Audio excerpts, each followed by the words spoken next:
is Suzanne Jackson. I moved to Savannah in 1996, and I was actually called in to being interviewed, if you consider that volunteering, twice by Dr. Peggy Blood, because I was an artist who had just moved here to Savannah, and I'd had exhibitions here previously and exhibitions around the country.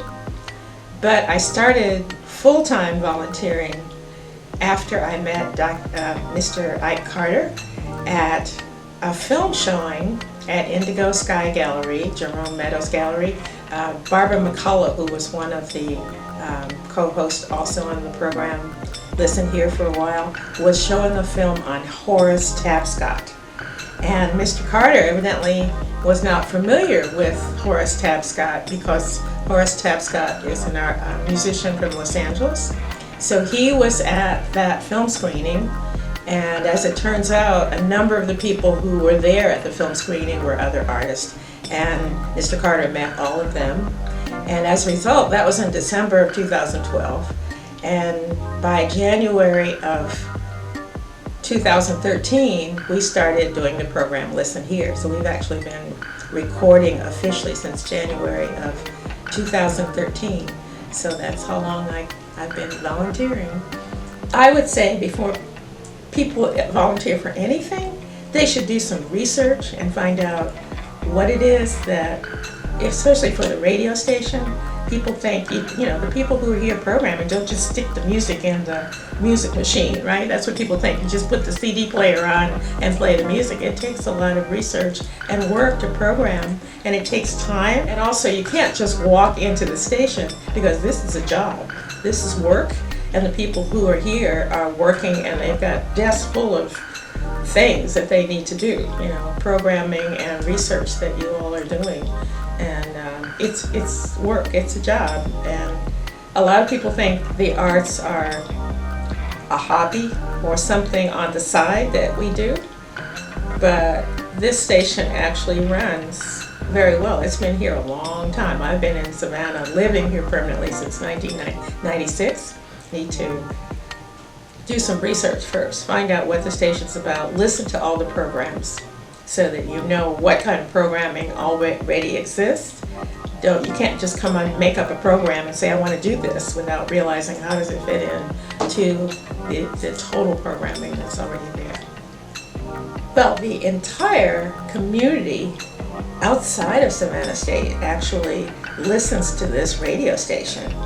And I think that was a surprise when I met Ike Carter. He didn't realize how many people listen to his music, especially, and listen to the reggae, the blues. It was a surprise to him. And people come up to Mr. Carter, they hear his voice, and they say, oh, I listened to your program, or they comment about it. But just the fact that they've been volunteers for more than 30 years at this radio station.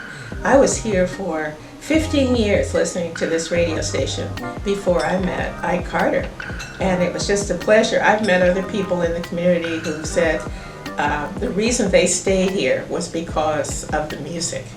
So that's really special, that people who aren't even affiliated with Savannah State University are actually listening, and they're listening.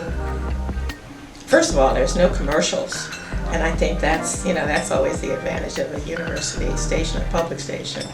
But everybody listens to this radio station because of the variety of music, from the reggae with Hanif, and Larry Dane Kellogg has a style. So each one of the programmers has a different style of music, and people listen in other cities. I've been in California, I've been to New York, I've been to Chicago, and there are people who listen in program. And when I tell people who come to Savannah about the radio station, then they immediately tune in. There was actually a couple here from Cleveland who were coming to my studio to look at my artwork, and they were listening to Ike Carter on the way on Saturday to the Blues. And when they got to the studio, it was just before Mother's Day, and Ike Carter came by to bring flowers. He's always bringing presents to people. And he came by to bring flowers, and they were so thrilled that they actually had been listening, and they didn't imagine that they were going to, meet the voice of blues and and so-called jazz. So it's a thrill for people to be able to listen to the music and then meet the people who actually are on the program. Any of you, when you go out and people realize you're the voice that they've heard, it's really special for people who live here.